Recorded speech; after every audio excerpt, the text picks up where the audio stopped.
I have always believed that the scariest stories are the ones that start off completely normal. You are never prepared when your whole world starts to feel strange in small and quiet ways. That is exactly what happened to me one rainy evening last October. I had been single for a while, mostly because I was tired of bad dates and fake smiles. But loneliness has a way of convincing you to try again. So I made a new profile on a dating app and started swiping. That is when I saw him. His name was Daniel. He had kind eyes and a calm smile, the kind of face that felt trustworthy. We matched quickly, and the way he talked was charming and a little old-fashioned, like someone who still believed in real conversations. It was refreshing. After a week of texting and talking late into the night, he asked me to dinner. I said yes without a second thought. When I saw Daniel in person, I noticed he looked slightly older than his pictures. Not by much, but just enough that I paused. His jaw was a little sharper, and his eyes had a tiredness to them. Still, he was handsome and dressed nicely. He greeted me with a soft laugh and a warm hug that somehow felt both familiar and strange. We sat down at a small Italian restaurant in the quiet part of town. The candle on our table flickered between us as we talked about books and music. I asked him what he did for work, and he said something vague about being in between jobs. I joked about how hard it was to survive in this economy, and he smiled like he understood more than I was saying. Then he told a story about a concert he once went to. He said he had seen Nirvana live in 1993 and remembered how powerful the energy was. I froze a little, not because of the band, but because of the way he said it. He did not say he watched it on television or read about it.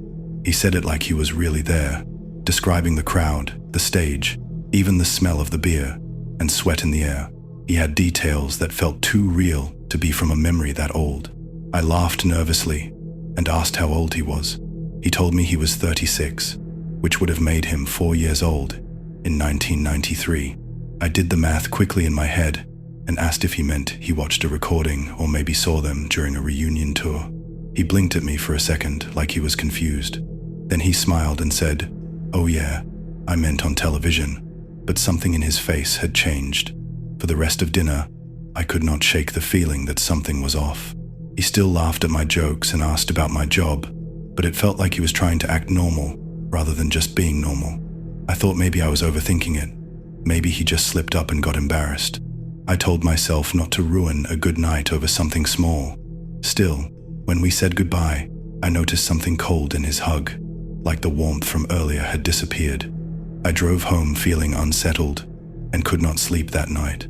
The next day, I could not stop thinking about the way he had described that concert. I decided to reverse image search one of the pictures he had used on his profile, just to ease my mind. Maybe it was nothing, but the search took me to an old news article. It was an obituary. The man in the photo was named Daniel Carter, and he had died in 2018. I stared at the screen for what felt like hours.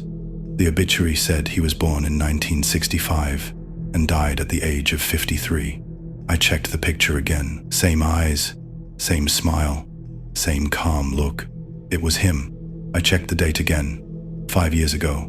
My hands were shaking as I scrolled through the article. He had died in a car crash late at night, just outside of town. His photo had been used in a tribute post shared by his family. My heart was beating so hard, I thought I might pass out. I tried to call the number he gave me, but it was disconnected. His profile was still active, but the messages were gone. Every single one. I checked my call log, but there was no record of our conversations.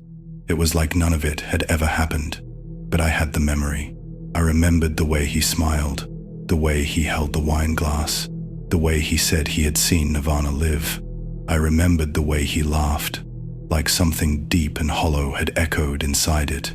I called the restaurant and asked if they had a reservation under Daniel's name from the night before. The woman on the phone paused and then said no. They had no one by that name. I asked if she remembered a couple sitting by the window near the back. She said she had worked the entire night, and no one had sat at that table. She sounded confused when I asked again. There had been no couple there. The table was never used. I hung up the phone and sat in silence for a long time. The more I tried to make sense of it, the more afraid I became. I checked every trace of him online, There was nothing, just the old obituary. No social media, no recent activity. It was as if he had borrowed the face of a dead man and slipped into my life for a single night. I kept thinking about the way he described that concert, the way his eyes changed when he realized he had said something wrong. I remembered the flicker of the candlelight, how his face looked pale and almost see-through for a moment when I blinked. And I remembered the hug at the end, how cold it had felt, not like someone who was nervous or awkward, but like someone who did not belong here anymore. I have deleted the app since then. I have changed my number and moved to a new apartment. I do not go on dates anymore. Sometimes I wonder what would have happened if I had invited him back to my place, or if I had touched his hand longer, or asked more questions. Would he have told me who he really was, or what he really wanted? Because whoever I had dinner with that night was not just pretending to be someone else. He was not alive, and yet he sat across from me, told me stories, laughed at my jokes, and walked into the night like any other man. I think about it every time I pass that restaurant. I think about it when I hear old music playing softly from nowhere, and sometimes when I look at my reflection in the mirror at night, I feel like someone else is looking back, someone who knows what I saw, someone who remembers 1993. I used to think love would find me online, not in a desperate way, more like convenience. I worked long hours, kept to myself, and the apps made things easy. One swipe, and maybe you meet someone. That is how I met her. Her name was Lila. She had the kind of smile that felt like home. Her messages were thoughtful, funny, perfectly timed. Within days, I felt like I had known her for years. We talked late into the night, shared songs and dreams. She asked a lot of questions, not in a creepy way, just curious. Things like what kind of music I liked as a kid, what bedtime stories my parents told me. I answered them without thinking. It felt good to be known. But then one night, she said something that made me pause. We were on a video call, and I was talking about a treehouse I had when I was little. I laughed and said I used to climb up there with snacks and comic books. She smiled and said, "You always brought peanut butter crackers." I stopped. I never told her that. I never told anyone that. I said, "How do you know that?" She tilted her head and said, "You invited me in once. Remember you were 6. I laughed awkwardly, thinking she was joking. I said, "What are you talking about?" She just smiled. I changed the subject. That night, I barely slept. The next few days felt off. She kept mentioning small things I never shared. The nickname my grandmother used for me, the exact layout of my childhood bedroom, a scar on my back I got when I was 4 and fell in the bathtub. I started feeling paranoid, wondering if someone I knew was playing a joke. I even asked my sister if she knew anyone named Lila. She said no. I started combing through our old chats, trying to find where I might have slipped up, but I never told her those things. Then one night, I had a dream. I was 6 years old, sitting in my treehouse. It was late evening. The sun was orange through the leaves. I heard someone climbing up. Not one of my friends. A girl. She had long black hair and pale skin. She smiled at me. I did not feel scared. In fact, I remember offering her a cracker. She sat beside me and whispered, "Can I stay?" I do not remember what I said next, but I remember nodding. When I woke up, my bedsheets were damp with sweat, and somehow I knew the girl from the dream was Lila. I did not talk to her for a couple of days after that. She messaged me, asking if everything was okay. I almost deleted the app, but I needed answers, so I agreed to meet her in person. We picked a small cafe near the park. When I saw her walking toward me, it felt like the whole world stopped. She looked exactly like in the photos. Same smile, same soft voice, but there was something in her eyes, something old, not tired, just old, like she had seen more than anyone should. We talked for an hour. She asked about my job, my hobbies, my dog who died when I was 12. I had never told her about him. I asked her again, "How do you know all this?" She just smiled and said, "You let me in. Do you not remember the promise?" I said, "What promise?" Her voice changed, deeper, like two voices at once. She leaned in and whispered, "When the shadows whispered to you and you said yes." I stood up and left. My legs shook the whole way home. After that, things got worse. I would wake up and find things moved in my apartment. Photos on the wall tilted, lights on in the kitchen. One night, I woke up to see her sitting in the chair by the window, just watching me. I blinked, and she was gone. I tore apart the apartment, looking for signs of entry. Nothing. I checked my door locks every hour. I even set up a camera. The footage showed static, just static for 3 straight hours. Then the next frame was me sleeping peacefully. I could not remember anything from that night. Then I started hearing whispers.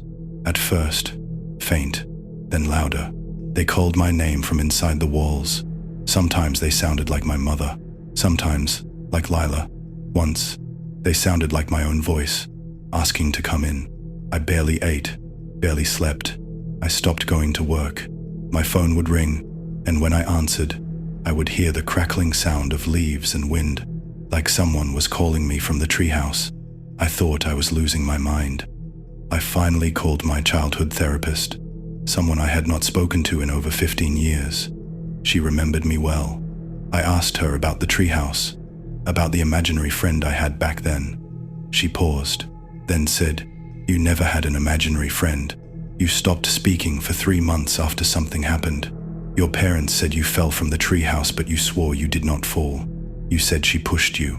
My blood ran cold. I asked her who. She said, "You never gave her a name. You just said she smiled too much and knew too many things." That night, I drove to my childhood home. The treehouse was gone, torn down years ago, but I walked to the spot where it used to be. The grass felt soft under my feet. The wind whispered through the trees, and I heard her, not from the trees, from inside me. She said, "I never left. You let me in. You promised I could stay." My chest tightened, my vision blurred. I dropped to my knees, and I remembered her hand in mine, her smile, the words I said when I was 6, thinking it was all a game. "Come inside. Stay forever." Now I cannot forget her, even when I close my eyes. She is there behind them, smiling. I deleted the app, changed my number, moved to another city, but she finds me, in reflections, in dreams, in moments when I feel safe, and when I look in the mirror, sometimes it is her face I see for a split second before mine returns. The worst part is, I think part of me still loves her, or maybe she made me believe that. Either way, I am never alone anymore. Not really, because once you let her in, she never leaves. You will never believe how close I came to disappearing forever. And the worst part is, I walked straight into it thinking it was just a first date. It all started with a guy named Evan I met on a dating app. He was sweet, respectful, and never pushed anything. We talked for weeks. Every morning he would send me a good morning text, and every night he would ask how my day went. He never asked for pictures, never made me uncomfortable, and always made me feel like I mattered. He said he traveled a lot for work in tech, and that is why we could not meet earlier. It made sense. We built a connection, the kind that made you forget you had never actually met, face to face. Then one day he messaged me and said he was finally in town. He said he was staying at a quiet hotel not far from me, and that he would love for us to meet in person. I was nervous, but excited. It felt like one of those moments you imagine when everything falls into place. He told me his room number was 217. I asked if he wanted to meet in the lobby first, but he said he was tired from traveling and would wait for me in his room. Something about it felt off, but I had talked to him for almost a month. I trusted him. He had never given me a reason not to. The hotel was a small 2-story place with old wallpaper and a weird smell in the air like damp wood and something older. The woman at the front desk looked like she had worked there forever. I smiled and said I was there to visit someone in room 217. She paused and stared at me for a long second before typing something on her computer. Then she looked back up and said room 217 had been out of use for months. Water damage. No guests had stayed there since spring. I blinked, told her she must be mistaken. Evan had just sent me the address and the room number. He said he was there right now, but she shook her head again and said no one was booked under that name. The entire second floor was closed. Right then my phone buzzed. A text from Evan. I am watching you from 217. Knock twice. I felt my heart drop into my stomach. I slowly turned toward the elevator, not even sure what I was doing. I typed back asking if this was some kind of joke. No reply. Then another message. I see you. You are wearing black. Knock, or I will come down. My hands were shaking. I was wearing a black jacket. I had not told him what I would wear. I asked the woman at the front desk again if she was sure, and she just stared at me like I was bothering her, like I was wasting her time. So I stepped into the elevator and went up. The hallway was cold and darker than it should have been. Half the lights flickered, and the silence was so heavy it made my ears ring. I walked slowly to room 217. The door looked normal, but the air around it felt wrong, like it had not been opened in years. My phone buzzed again. Knocked twice. I lifted my hand and knocked before I could stop myself. Nothing. I turned to leave. Then I heard breathing, not my own. Slow, raspy, and deep, like someone was standing just behind the door. I froze. My phone lit up again. Come in. It is open. But the knob did not move. I stepped back. Then the handle slowly began to turn on its own. I wanted to scream, but no sound came out. I backed away fast and ran to the elevator, but the hallway behind me was not empty anymore. There was a shape, a tall shadow, at the far end watching me. It did not move. It just stood there, tilting its head slightly, like it was curious. I smashed the elevator button again and again until the doors closed. When I got back to the lobby, the receptionist was gone. I stood there, shaking. My phone was completely silent now. I tried to show someone the messages, but they were gone. Every single one. Even our old chats had vanished, like I had been talking to no one at all. I reported everything to the police. They checked the room. It was empty. No signs of anyone living there. But they found something else. Deep scratch marks on the inside of the door. And in the bathroom, the mirror was cracked in a perfect spiderweb pattern, like someone had smashed it with their face. They told me something I will never forget. Years ago, a man named Evan stayed in that room. He was found dead in the bathtub, phone still in his hand. No signs of injury, no drugs, just a smile on his face and a bunch of unanswered texts on his screen, all sent to numbers that did not exist. Since that night, I have moved cities, changed my number, and deleted every dating app. But it does not matter, because every few weeks I get a message, always from a blocked number, always saying something like "I still see you" or "I miss our talks." Last week I got one that said room 217 is ready again. I never reply. I never will. But I know one day the door might open anyway, and when it does, I will not be strong enough to run.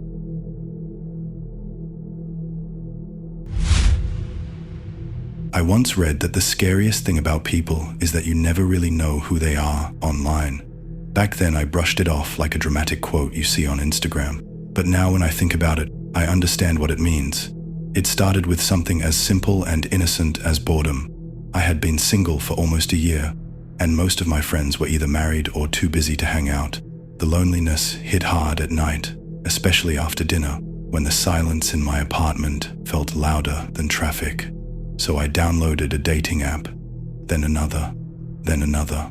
I told myself I was just looking to chat, maybe meet someone interesting, but I never expected to come across someone like him. His name was Ryan. His profile was simple: brown hair, green eyes, a slight smirk in his photos. He was not trying too hard, just a few photos and a short bio that said, "Just looking for something real." I swiped right. We matched instantly. That was not the strange part.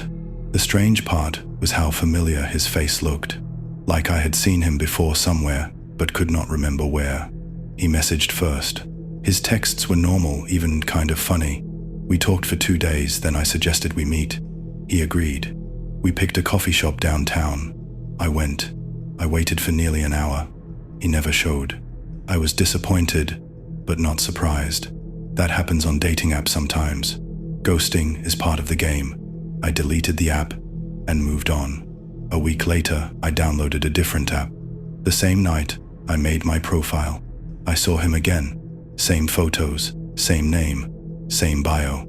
I stared at it, thinking it had to be a glitch. Or maybe he just used multiple apps. I swiped right out of curiosity. We matched again, instantly. I messaged first this time. He replied the same way. Polite, charming, a little dry humor. He acted like we had never spoken before. I asked if he had been on the other app. He said no. I asked if he remembered matching with me. He said no. I should have stopped right there, but I did not. We talked again. Same routine. This time he suggested we meet. He picked a place and a time. I went again, and again he never showed. I texted him asking what happened. No reply. A few days passed. I opened the app, and his profile was gone. Deleted. I sat in bed that night, scrolling through my messages, reading our chats over and over. They were so normal. Too normal. Like he was trying hard to sound human. I tried to forget him. I took a break from dating apps. I focused on work, met friends for lunch. Anything to keep my mind off it. Then, a month later, on a quiet Sunday night, I downloaded yet another app. I was curious again, lonely again. I made a new profile, swiped casually for an hour, and then there he was. Ryan. Same photos, same smirk, same bio. The app said he had joined just a day ago. This time I felt a chill crawl up my spine. My finger hovered over the screen. I matched him again. I could not help it. I messaged him something different this time. Have we met before? I swear I know you. He replied almost instantly. I get that a lot. People say I have a familiar face. I asked if he remembered me. He said, sorry, I think you have me confused with someone else. My heart thumped harder. Something was wrong. I asked where he lived. He replied vaguely nearby. His answers were vague, too vague, like someone copying from a script. I took a screenshot of his profile. Then I did something I had never done before. I searched his name and photo online. Nothing came up at first. Then I typed Ryan dating app. Never showed up. That led me to Reddit. There was a thread titled Repeated Matches with the Same Guy. I clicked on it. My hands were sweating. The first post described everything I had experienced. The guy matched on different apps had the same photos, same bio, never showed up. The post was dated a year ago. The comments were filled with more people. Dozens of women saying the same thing. They all had matched with a man named Ryan. Some even shared screenshots. All the photos were the same, but one comment near the bottom stopped my breath. It said, that guy died in 2011. There was a link. I clicked it. It led to a local news article. The headline read, local man Ryan Adler, 27, found dead in apartment. Suicide. I stared at the picture in the article. It was him. Same green eyes, same smirk. Dead for over 10 years. My mind spun in circles. How could someone dead still be matching with people? Still texting? Still choosing meeting spots? Still starting conversations? I closed the laptop and just sat there frozen. My phone buzzed. A message from Ryan. You free tonight? I never replied. I deleted all my dating apps. I thought it was over. But sometimes even now, late at night, my phone buzzes. Unknown number. No message. I block everyone. A week ago, I was scrolling Instagram when a suggested friend popped up. The name was blurred by my shock, but the photo was clear. Ryan. Same smirk. Same green eyes. I reported the account. Blocked it. But I know it will not stop. He keeps coming back. Each time like it is the first. Each time like I never existed to him before. I do not know what he wants or how he is doing this. But I know one thing for sure. He is not trying to date anyone. He is trying to be remembered. I should have trusted the pounding in my chest the moment I stepped into his apartment.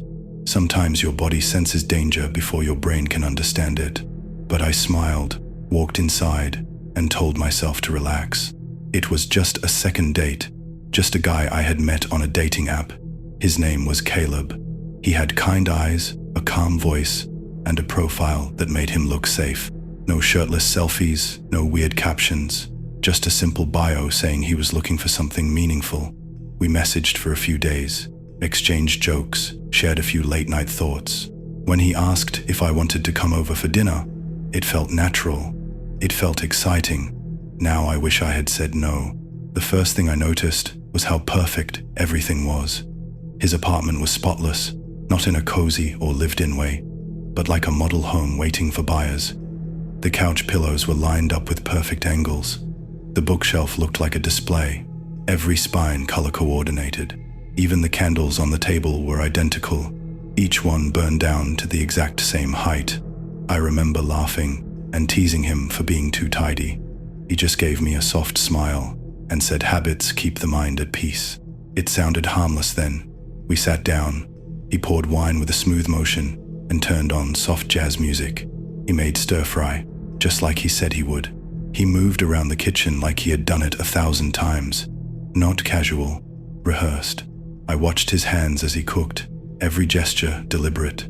He set the table like he had memorized the choreography. Glass on the left, plate in the center, fork slightly tilted. He served me first, sat down across from me, and we talked. I do not remember most of what we said. It all felt too normal, too quiet. The only thing that felt strange was how he never once touched his phone, not even a glance, like he was completely focused on the script playing out in front of him. After dinner, he excused himself to the bathroom. That was the moment everything changed. I dropped my phone between the couch cushions. When I reached down to grab it, my hand brushed against something small and hard. I pulled it out. It was a tiny black camera, a hidden one. My heart stopped. I sat frozen, staring at it. It was still warm, like it had just been running. I glanced around the room and suddenly the invisible became visible. There were more. One behind the bookshelf, one near the television stand, another tucked into the base of a lamp. They were everywhere, tiny dark lenses, silently watching. I quickly slipped the camera into my purse and composed myself. When Caleb came back, I forced a smile and said I had an early work meeting the next day. He walked me to the door and gave me a polite, empty goodbye. As soon as I stepped outside, I ran. At home, I locked every door and window. I could not breathe until I pulled the camera back out and connected it to my laptop. There were dozens of video files, each one labeled with a different date. I clicked on the most recent one. There I was, sitting on his couch, laughing, sipping wine. Caleb smiled in that same calm way, playing soft jazz in the background. It was exactly what I had just lived through. Then I opened another video. A different woman, same couch, same jazz, same stir-fry. She laughed in the same spot I had.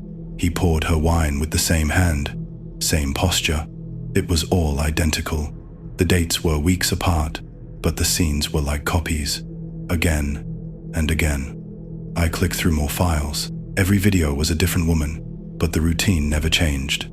The same movements, the same tone, the same night, just replayed with a different cast. I felt sick. I wanted to stop watching, but I could not. Then I found the oldest folder. I clicked it open. The woman looked straight at the camera at the end. Her voice was quiet.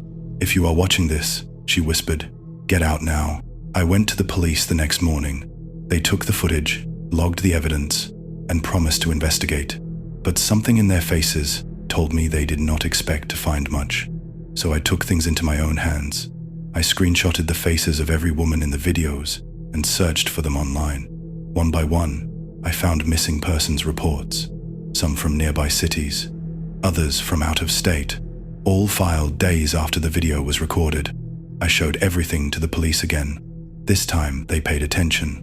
They returned to Caleb's apartment a few days later.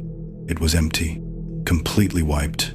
No furniture, no electronics, no trace that anyone had lived there. The only thing left was a fish tank with murky water. Inside were small items, a bracelet, an earring, a broken phone, and a folded piece of paper taped to the glass that said, "Thank you for playing your part." I moved out of my apartment the next day. I changed my number. I deleted every dating app I had ever used. But sometimes, when I lie awake at night, I think about how many more folders there might have been. How many women never even made it into the footage. I think about the ones who followed the script too well, the ones who never noticed the cameras. I wonder how many dinners Caleb had rehearsed before I came along. And sometimes, deep in the middle of the night, I hear jazz music playing faintly through my walls.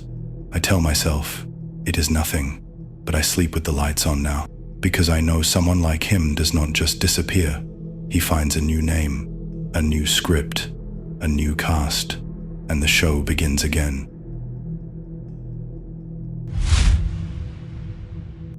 I never used to believe the stories people told about meeting the wrong person online. I always thought those things only happened to careless people who ignored red flags. But now, I wish I had listened.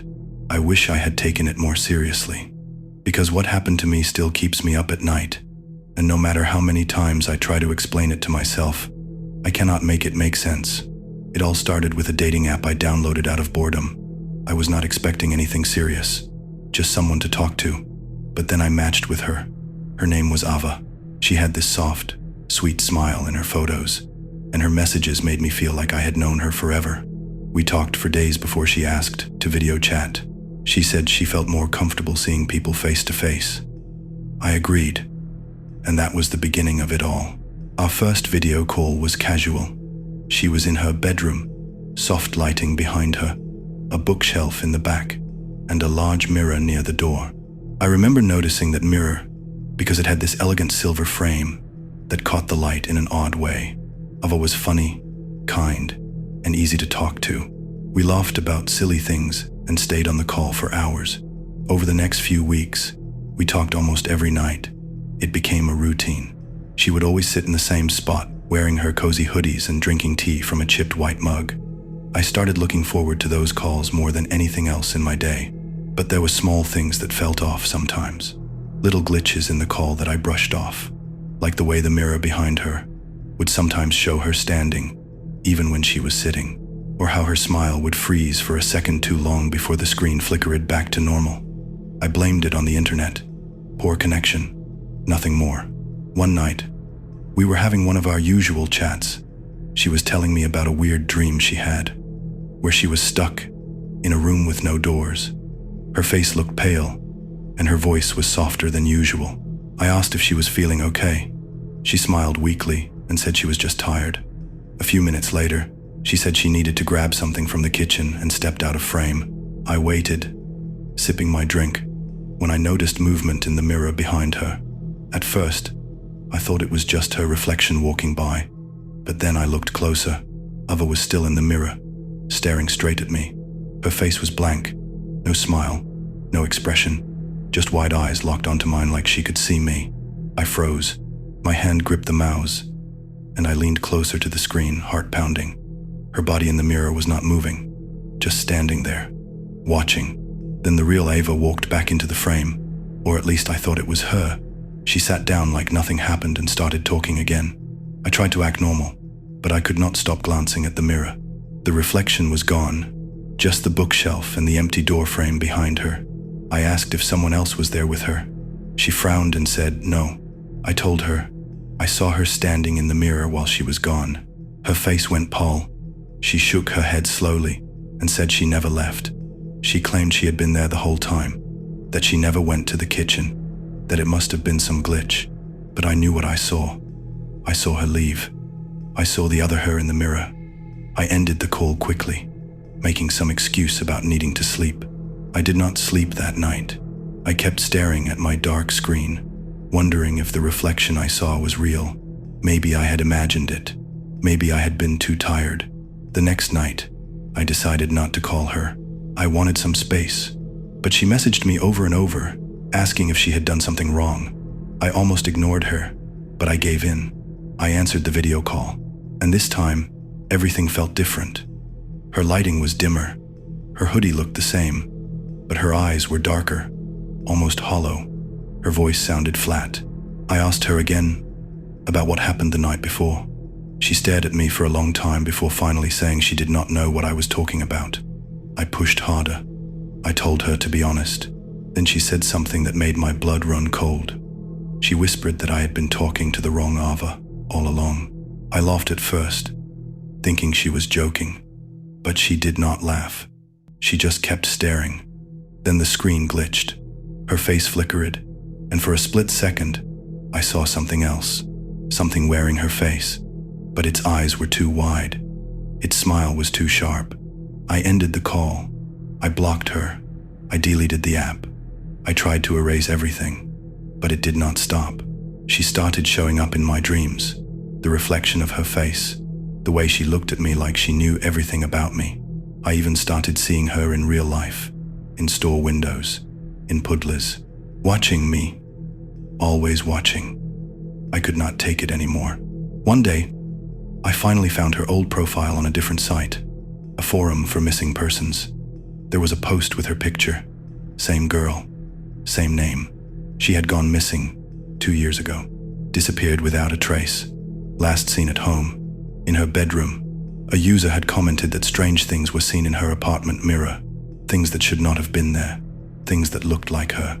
I sat back and stared at that screen for hours, trying to understand. I had been talking to something pretending to be her, something that came through the mirror when she vanished. It had copied her, lived in her space, used her face. Now, I do not trust mirrors. I cover every single one in my house, because sometimes I still get messages from her, from Ava, saying she misses me, that she is still here, waiting, and if I ever open the camera again, she will show me what is on the other side. They say the eyes are the window to the soul, but what if there is no soul behind the eyes? I used to laugh at creepy stories online, especially the ones about online dating gone wrong. I thought people were exaggerating or just trying to scare others. I never imagined something like that could happen to me. I never thought I would meet someone who seemed so real and still never existed. But that is exactly what happened. And now I sleep with tape over my webcam, and every sound in my apartment makes my skin crawl. It all started during a lonely winter. I had just gotten out of a long relationship and was feeling a mix of boredom and emptiness. A few friends convinced me to try a dating app. I was skeptical at first, but I gave in. I made a profile, uploaded a few decent pictures, and started swiping. Most of the matches were dull or overly forward until I saw Nathan. He had this calm smile, brown eyes that seemed to look right into you, and a profile that was thoughtful, but not overdone. We started chatting almost immediately. His messages were polite, wit too, never too much. I felt a kind of ease with him that I had not felt in a long time. It was comforting. After a few days of talking, he asked to video call. I was surprised, but it felt like the right next step. The call was short, maybe 5 minutes.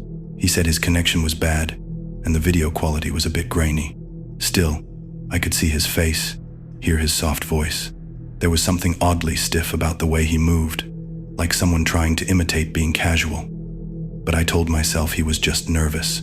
We ended the call with a promise to talk again soon, and I went to bed smiling. Over the next few weeks, we chatted every day. He always seemed to know just what to say to cheer me up or make me laugh. But every time I asked for a video call, he made excuses. Bad connection, dead phone, booze with work. The few times we did manage to video chat, they were always short and awkward. He barely moved. Sometimes his lips would not quite sync with his words.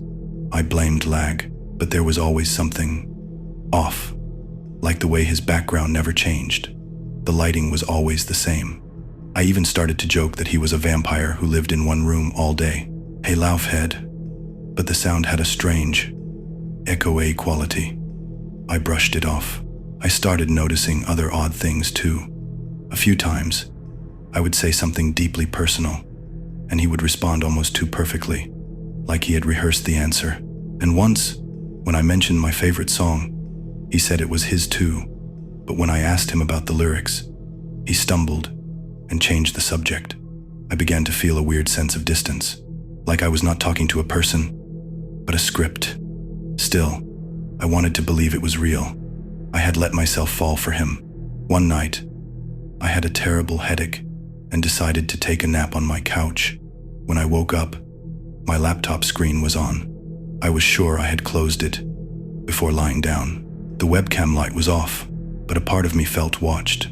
I scanned the room, nothing out of place. I told myself I was just tired. Later that week, a friend came over and asked about Nathan. I showed her his profile, and she looked uneasy. She said he looked familiar, like an AI-generated face she had seen on a tech podcast. We Googled some terms and found a website that could detect deepfakes. I uploaded a screenshot from one of our video calls, The result came back as suspicious. My heart dropped. I tried calling him. No answer. I messaged, asking for a real-time video call.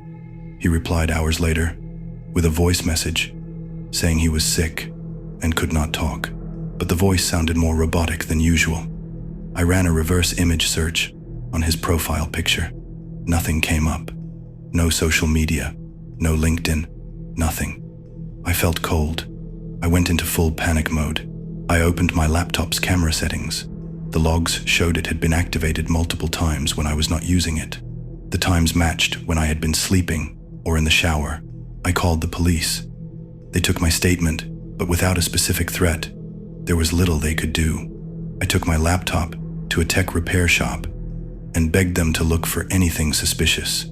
The guy spent 2 days on it. When I picked it up, his face was pale.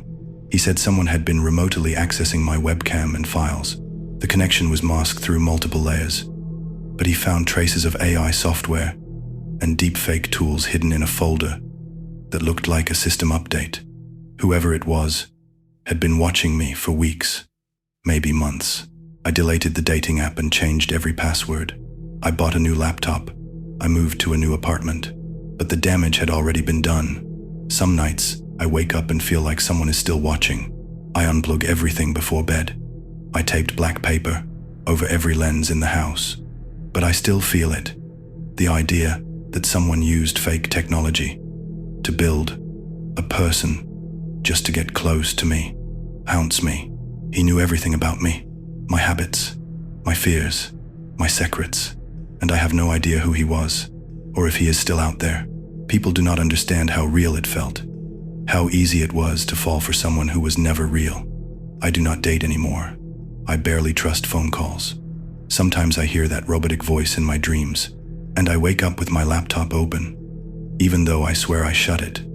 The scariest part is not that I fell for a fake person. The scariest part is that someone used a machine to become everything I wanted, and they got close enough to see me when I was most vulnerable. Because in the end, Nathan was never real, but someone was, and he still knows where I live. If these stories gave you chills, there's more waiting in the shadows. Subscribe to Horror Spectrum and never feel alone again.